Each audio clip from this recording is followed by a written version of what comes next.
Agradecemos a Dios, hermano, en esta mañana, una mañana muy brillante, un poco fresca, pero gracias a Dios, hermano, que Dios siempre es bueno, como dice la palabra, que Él es bueno y que para siempre es su misericordia.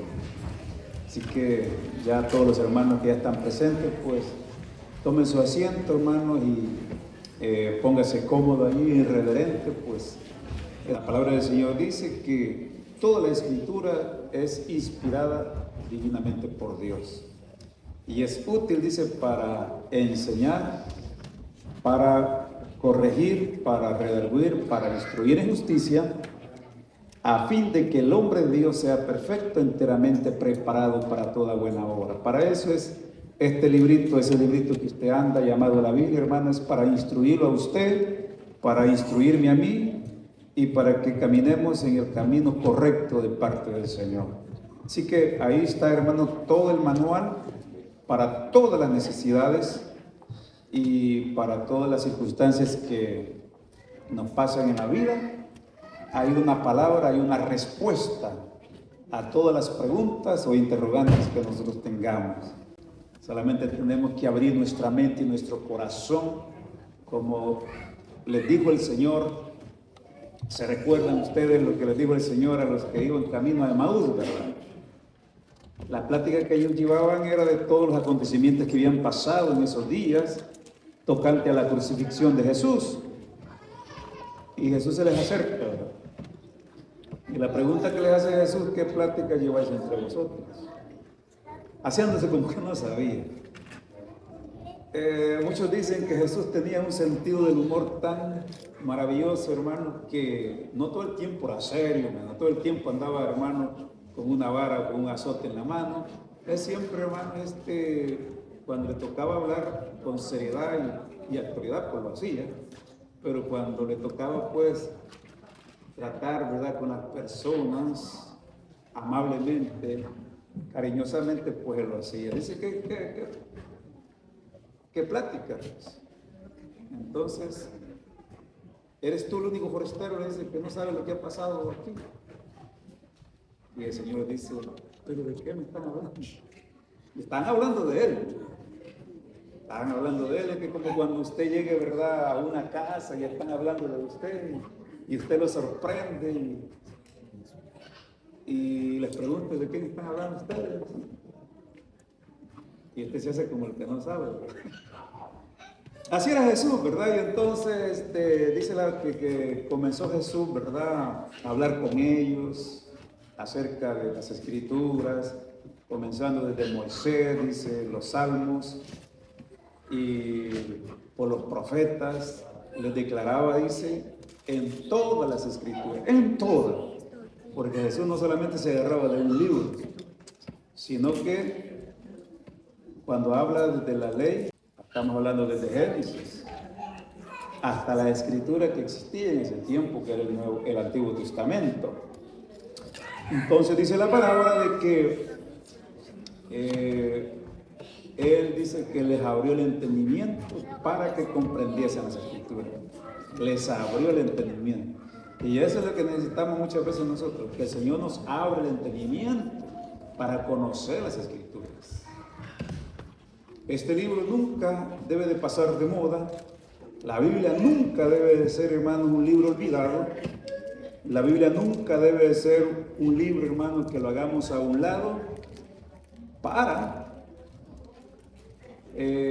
tomar nuestras propias ideas, nuestros propios caprichos o imponer lo que yo pienso, lo que yo creo o lo que nuestro criterio, sino más bien, a la luz de la palabra, lo que ellas testifican y dan testimonio de Jesús. Entonces, claro, tenemos que entenderlo, hermanos, a través del Espíritu Santo, porque si no, podemos confundirnos y confundirnos. Entonces, no solamente es orar, no solamente es ayunar, no solamente es, ¿verdad?, someternos a Dios, sino también conocer la palabra de Dios. oración y ayuno y lectura de la palabra, meterse con la palabra, eso da origen, hermano, a ser maestros. Y un maestro es responsable lo que enseña, lo que dice a las personas que están atentos o están escuchando. Es responsable no confundirlos, sino encaminarlos por el camino correcto. Entonces, les abrió el entendimiento. ¿Ha pedido alguna vez usted, hermano, que el Señor le abra el entendimiento para conocer las Escrituras? Hay textos que quizás son bien oscuros y son difíciles de entender, como dice Pablo, ¿verdad? Que hay escrituras, más bien Pedro habla de Pablo, que Pablo expone algunas escrituras que son difíciles de entender, entre los cuales dice los indoctos y los inconstantes tuercen las escrituras para su propia perdición.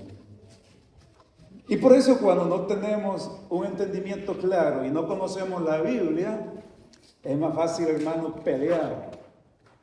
Es más fácil, hermano, aferrarnos y no tenemos argumentos. Y la Biblia habla que tenemos que argumentar, tenemos que exponer con claridad. Por eso los apóstoles y tanto Jesús citaban las Escrituras. Ahí no nos perdemos cuando usted cita la Biblia, cuando usted expone la Biblia. Es muy importante conocer la palabra, memorizarla, porque en el momento oportuno usted saca, como dice la palabra, de su corazón cosas viejas y cosas nuevas, tratándose de la Escritura. Ok, en esta hora, hermanos, me gustaría que tocáramos un punto, hermano. Estos días atrás habíamos estado hablando sobre lo que es la guerra espiritual. Creo que muchas partes que tocamos, ¿verdad? No sé si se les olvidó. Partes que tocamos, tocante a la guerra espiritual, que el propósito de Satanás, el propósito y el objetivo de Satanás es que nosotros perdamos de vista contra el enemigo de nuestras almas, perdamos de vista quién es nuestro enemigo y él nos pone a pelear entre nosotros. Esa es una de las estrategias de Satanás. Que perdamos de vista contra quién es que peleamos y luego él nos pone a través de sus estrategias pelearnos entre nosotros mismos. Y él ha ganado una batalla, él ha ganado la guerra. Pero cuando nosotros entendemos y comprendemos la astucia de Satanás, entonces nosotros apuntamos todo a él. Todo a él. Porque él hará por todos los medios ponerlos a pelear entre hermanos. A quienes primero puso a pelear fue a Caín y Abel. Eso fue lo primero. Satanás no pierde tiempo. Satanás es tan astuto que si logra poner al hijo contra el padre, él lo hace. Si puede poner a pelear la nuera contra la suegra, lo hace. Es el trabajo de él.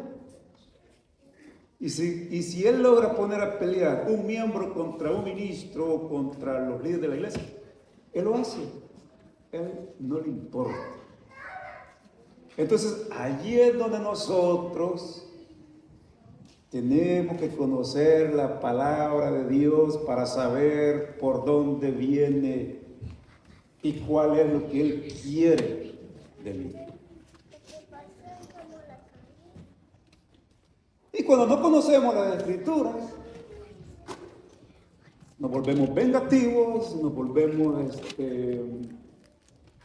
rencorosos, nos volvemos, qué sé yo, nos envolvemos en cosas, ¿verdad? Que si tan solo conociéramos la Biblia, conocer la palabra de Dios, evitáramos muchas cosas. Bueno, ya estuvimos tratando, y ahí están los videos, hermano, ahí están. Si usted quiere verlos, ahí están. Y analice punto por punto. Analice punto por punto. Y se dará cuenta. A la luz de la palabra. Pero hoy, hermano, quisiera tocar un punto tal vez no muy desconocido y quizás tal vez no sea muy relevante para muchos, pero es importante, lo quiero tocar. Estaban pensando en esto, pues recuerdo que anoche estábamos en el culto y me llamó la atención, hermanos, una pregunta que le hicieron los fariseos al Señor.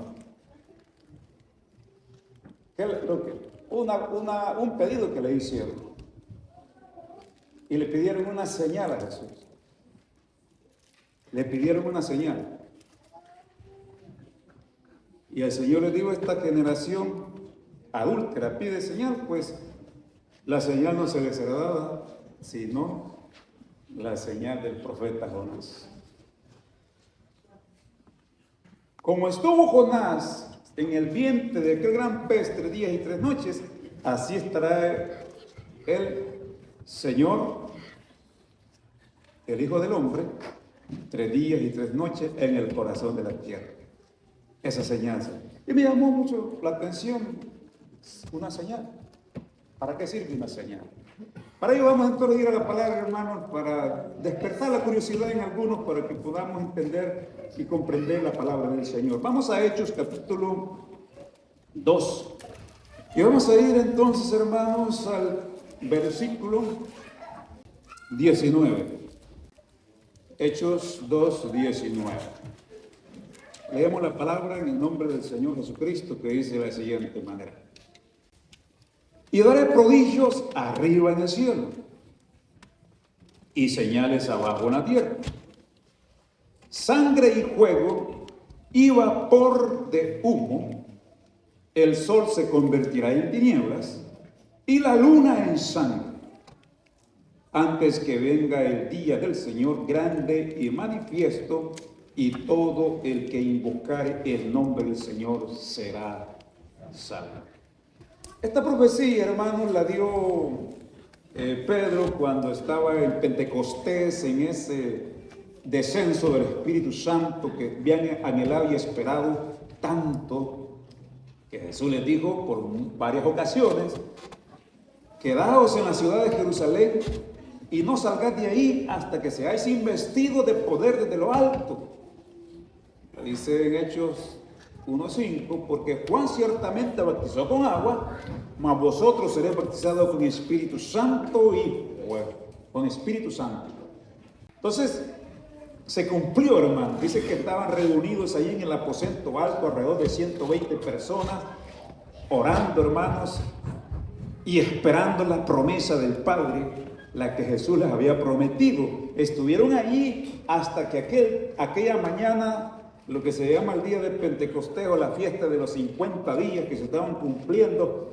Esa mañana, hermanos, a eso de las 9 de la mañana, se oyó un gran estruendo, dice la palabra.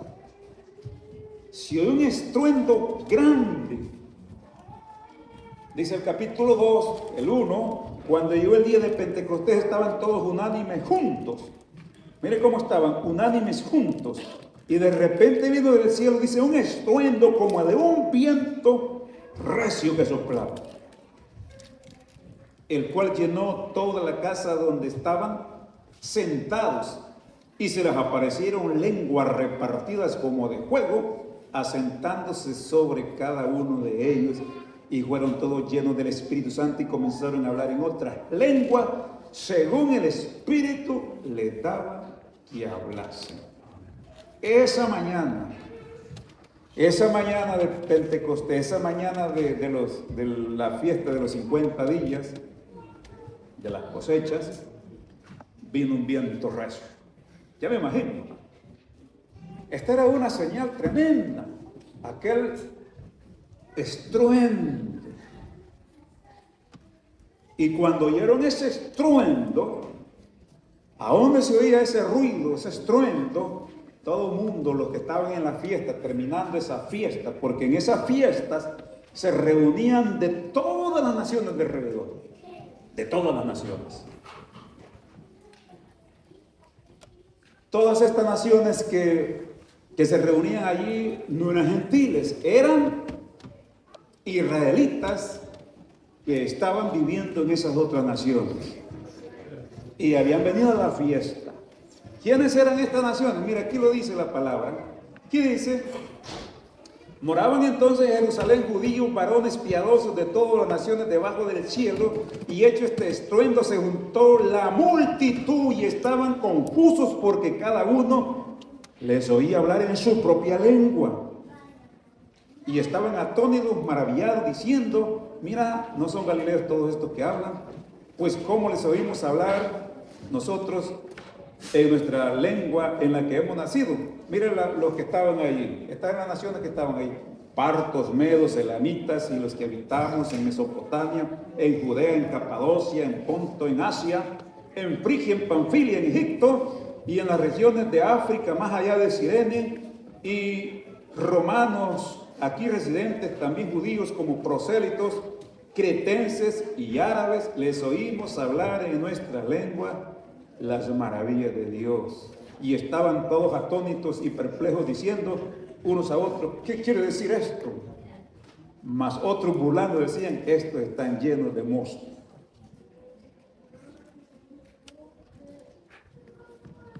Entonces, esto dio origen que Pedro se pusiera en pie y comenzara a hablarles: varones, hermanos, judíos, estos no están ebrios o no están borrachos como ustedes piensan o suponen. Este es el cumplimiento de la profecía del profeta Joel. Y ahí comenzó: que en los postreros días, dice Dios, derramaré de mi espíritu sobre toda carne, y vuestros hijos y vuestras hijas profetizarán, y vuestros ancianos soñarán sueños, y de cierto sobre mis siervos y sobre mis siervas en aquellos días derramaré mi espíritu y profetizarán. Ese es el cumplimiento de esa profecía. Y también era una señal. Quiero que me capten, hermano. Les voy a hacer una pregunta a ustedes. ¿Ustedes me están captando lo que están oyendo aquí? O díganme, ¿entienden lo que yo estoy hablando?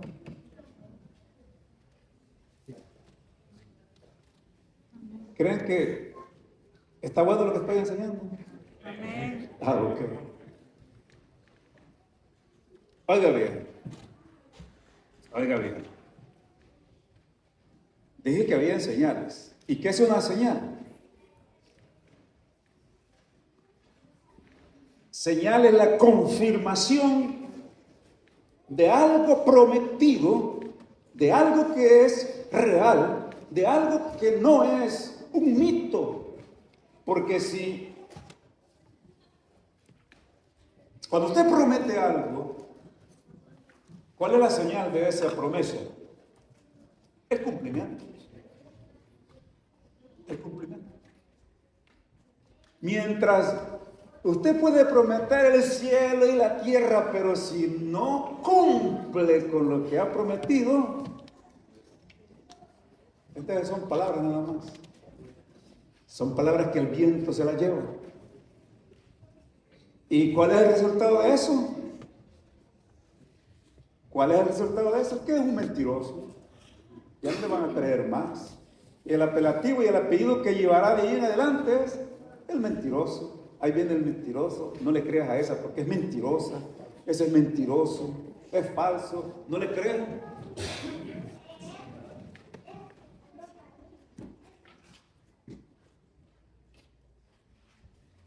Pero dice Dios: sea todo hombre mentiroso, pero Dios, sea Dios veraz y todo hombre mentiroso. Dios es veraz. Y por eso las señales y los prodigios son la confirmación de su obra, para que no le quede duda al hombre y a los seres humanos de que Él es un Dios real. Real. Por eso nosotros debemos estar seguros en quién estamos. No podemos, hermano,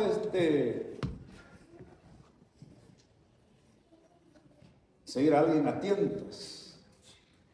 Tenemos que estar seguros quién seguir. ¿Qué dijo el Señor? Aquel que no está seguro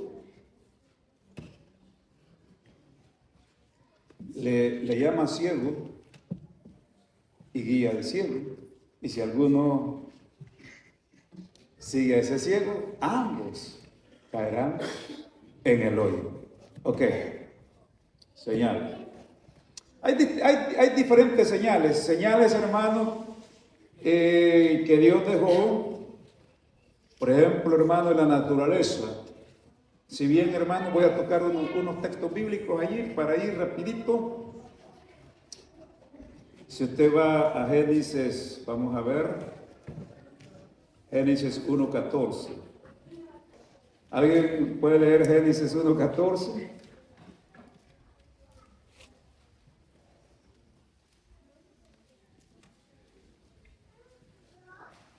¿Alguien lo puede leer? Génesis es el primer libro, hermano, bien fácil de leer. Póngase en pie y léalo sin temor, sin miedo. Me van a dejar que yo lo lea entonces. Dijo luego Dios: haya lumbreras en la expansión de los cielos para separar el día de la noche. Sirvan de señales para la estación, para días y años. Sigue otro poquito más. Y sean por lumbreras en la expansión de los cielos para alumbrar sobre la tierra. Y fue así. E hizo Dios las dos grandes lumbreras, la lumbrera mayor para que señorease del día, y la lumbrera menor para que señorease de la noche.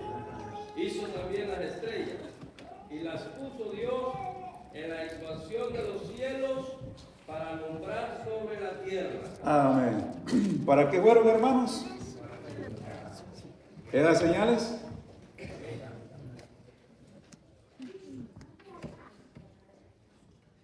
Dice para las estaciones, para días y años. O sea que usted ve la luna que de repente está de una forma, de repente está de otra forma. Y ahí vienen unos cambios. El sol algún tiempo está más girado para el oriente, otro lado está para el occidente. Y todo esto son señales para que sirvan para días, años. O sea, Dios las dejó ahí, ¿verdad? De alguna forma eso afecta, ¿verdad? El planeta de la Tierra, pero Dios es una de las señales que dejó para regular las estaciones, ¿verdad? Del año. Entonces, esas son unas señales importantes que el Señor dejó. Ok. Entonces la luna, el sol y las estrellas están puestas allí para alumbrar y también para que sirvan de señales. También hay otra señal de un pacto, hermanos, allí si usted lee en Enoc, quiero decir en Génesis 9:12, el pacto que hizo con Noé después del diluvio, vemos otra señal ahí. Génesis capítulo 9, versículo 12.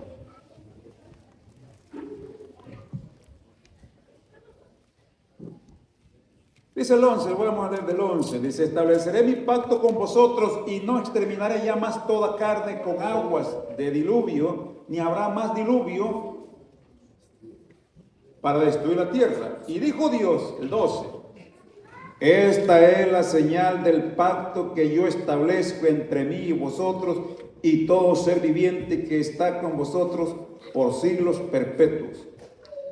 ¿Cuál es la señal? 13. Mi arco he puesto en las nubes, el cual será por señal del pacto entre mí y la tierra. Y sucederá que cuando haga venir nubes sobre la tierra, se dejará ver entonces mi arco en las nubes. Un arco. y me acordaré del pacto mío que hay entre mí y vosotros y todo ser viviente y de toda carne, y no habrá más diluvio de aguas para destruir toda carne. ¿Han visto ustedes esa señal, hermano? Esa fue una señal que el Señor le dio para confirmar el pacto. ¿Cuál era el pacto que Dios hizo con Noé y los descendientes?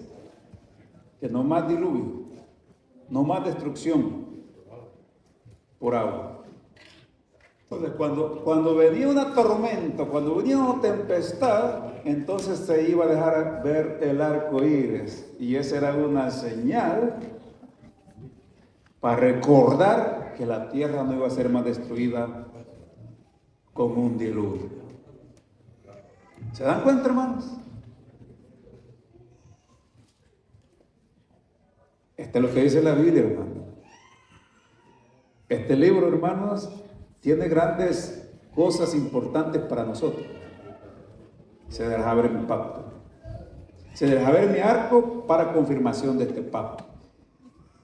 ¿Alguna vez han notado, hermanos, que cuando se viene una tormenta fuerte y uno cree que va a ser una tormenta bien tempestuosa, ¿verdad? Y de repente aparece el arco y solo se oye un estruendo, un ruido nada más, y la tormenta ya no pasó. No sé si usted lo ha visto. Solo se oye como que algo está pasando ahí arriba y el arco iris no la deja pasar. Confirmación del pacto que Dios le dijo a Noé, que la tierra no sería más destruida. Gloria a Jesús. Ok. Otra señal, hermanos. Vamos a Génesis 17. Vamos a ver otra señal. Génesis 17.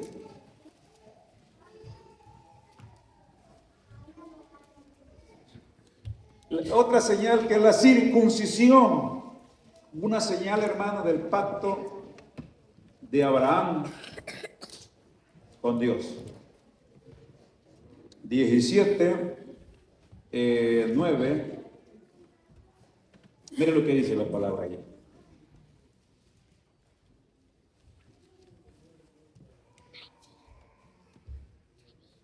Y dijo de nuevo Dios a Abraham: en cuanto a ti guardarás mi pacto, tú y tu descendencia después de ti por sus generaciones.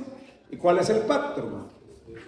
Este es mi pacto que guardaréis entre vosotros y tu descendencia después de ti. Será circuncidado todo varón de entre vosotros. Circuncidaréis pues la carne de vuestro prepucio, y será por señal del pacto entre mí y vosotros.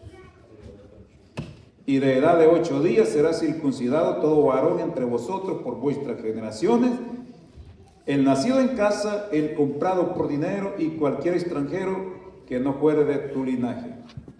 Debe ser circuncidado el nacido en tu casa y el comprado por tu dinero, y estará mi pacto en vuestra carne por pacto perpetuo. Y el varón incircunciso, el que no hubiere circuncidado la carne de su prepucio, aquella persona será cortada de su pueblo, pues ha violado mi pacto. Una señal. Como ya no estamos en el Antiguo Testamento, estamos en la gracia, al pueblo de Israel se le permitió eso. Y eso no era un juego, hermano. Eso no era por si quería o no quería. Era una orden, era un pacto, eso que había que circuncidar a cada varón a los 8 días de nacido. Y si no lo hacía, tal persona iba a ser cortada, porque Dios iba a ver que habían violado su pacto. Es una señal. Entonces, esta clase de señales, hermanos, tenía un propósito. ¿Cuál era el propósito? Mostrar que Dios es un Dios de promesa, que las cumple, Y es un Dios de orden también. Es un Dios de reglas. Es un Dios, hermano, no es un Dios, como dice Pablo, que nuestro Dios no es Dios de confusión, sino de orden, orden, orden. Por eso ahora nosotros tenemos que tener orden. Nuestra vida pasada era un desorden, era desordenada. Hoy tiene que tener orden en su vida, ordenar su mente, sus pensamientos, ordenar su vida. Ya no vivir, hermano, como gentil, como incircunciso, como vive el mundo. Usted y yo tenemos que tener orden, porque hay reglas para hablar, para vivir, para caminar, para mover. Tenemos que tener orden. Orden en nuestro hogar. En la iglesia no es la excepción, hermano. Aquí tiene que haber orden también. Y cualquiera que se sale de ese orden, hermano, está violando el pacto de Dios, está violando las reglas de Dios. Y cuando se viola la regla de Dios, hermano, ¿qué pasa entonces? Entonces sí viene el juicio de verdad. Y el juicio era cortado de entre los hombres. Así que por eso, hermano, en la iglesia debemos ser bien reverentes, bien portados, respetar este libro santo que es la palabra de Dios, tener reverencia a Dios, reverencia a los semejantes, a los hermanos, a todos, para que todos, hermanos, seamos edificados.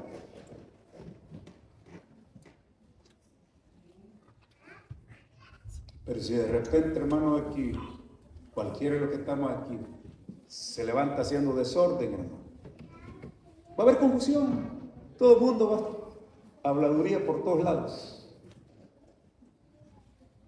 ¿Por qué? Porque no hay orden. Entonces, hermano, ahí están las señales.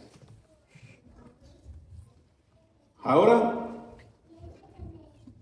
veamos, hermano, en el caso de Moisés. Caso de Moisés.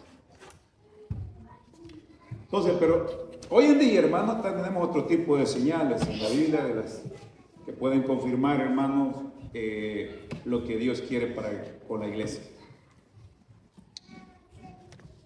Pablo menciona algunas señales, hermano, en el capítulo 12 de 2 de Corintios. Vamos a leer allí 2 de Corintios 12:12. Vamos ahí entonces, hermano, a 2 de Corintios 12:12.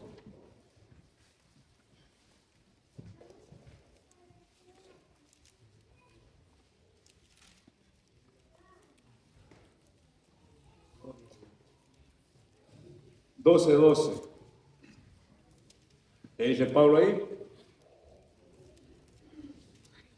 Con todo, dice, las señales de apóstol han sido hechas entre vosotros en toda paciencia por señales, prodigios y milagros.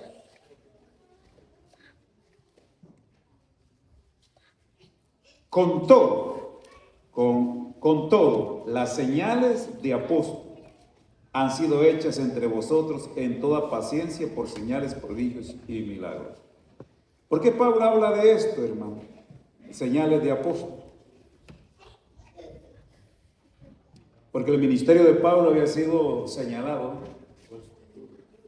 El ministerio de Pablo había sido puesto en duda. El ministerio de Pablo estaba siendo, hermanos, socavado por ciertas personas que estaban denigrando que Pablo no era un apóstol, sino que era un impostor, alguien, hermano, que se había colado ahí. Era bien fácil de señalar, porque cualquiera decía, pero si tú no anduviste con Jesús, si tú eras un perseguidor, cuando andabas persiguiendo a los cristianos, ¿qué apóstol vas a ser tú? Los verdaderos apóstoles son aquellos que anduvieron con Jesús, que anduvieron en esos 3 años que estuvo Jesús aquí. A ellos posiblemente lo respetaban. Pero Pablo, que viene diciendo que es apóstol. cuestionaban su ministerio. Pero entonces Pablo dice él unas palabras: en nada he sido inferior o diferente a aquellos grandes apóstoles, refiriéndose a Pablo, refiriéndose a Pedro, a Juan, a Jacobo y a los demás apóstoles.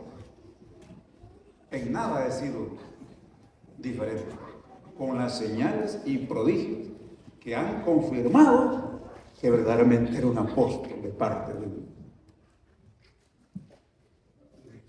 La única diferencia, dijo Pablo, es que algunos de ellos, pues, han recibido salario, han recibido ofrendas, salario, han recibido remuneración, porque así lo estableció la palabra, que los que predican el Evangelio vivan del Evangelio.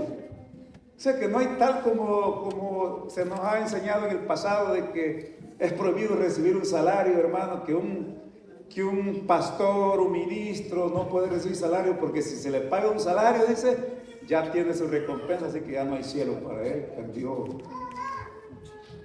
¿Verdad que algunas veces se nos enseña así? ¿No?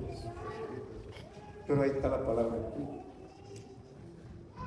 ¿Quién dice apacienta ovejas o vacas o tiene un rebaño, no toma de la leche del rebaño? ¿O quién que tiene una viña no come del fruto de la viña? Lo único que Pablo dijo: pero yo no me he aprovechado de eso. No. Eso es lo único que he hecho. Lo único que lo he hecho es para no dar ocasión al otro que la desean. Habían otros ahí que no era que querían predicar, sino lo que querían era algo ahí que les dieran. Eso ya lo hemos visto en todos los tiempos. Hay personas que se han levantado pero quieren algo, pero no es porque de verdad quieren predicar. Porque el verdadero mensajero, ministro de Dios, hermano, cuando sale a misiones, es lo que salen a misiones. Si le dan gloria a Dios, y si no le dan, pues gloria a Dios. Si le dieron un hotel en una ocasión para que durmiera, gloria a Dios. Y si no le dieron nada, pues siempre da gloria a Dios y no anda resentido con nadie. Y no anda señalando a nadie que no me dieron ahora, que no, porque ellos no viven de eso. Ellos viven de lo que Dios da. ¿Me están entendiendo? Entonces, estas señales tenía Pablo, que eran importantes. Entonces, ya casi estamos llegando al final. Era cuestionado Pablo por esta señal. Y voy a terminar, porque este tema es un poco grande, hermano. Voy a terminar aquí con estas señales que el Señor habló. Vamos a Marcos 16, y concluyo allí, hermano, y lo vamos a dar para otra ocasión. Miren lo que dijo el Señor en Marcos 16.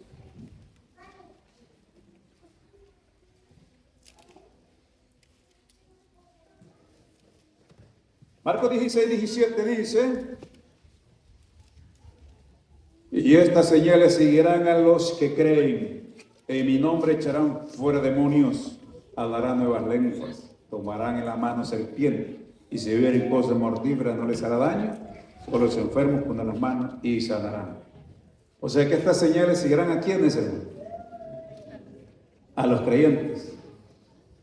Usted y yo, hermanos, alguna de estas señales se tiene que manifestar.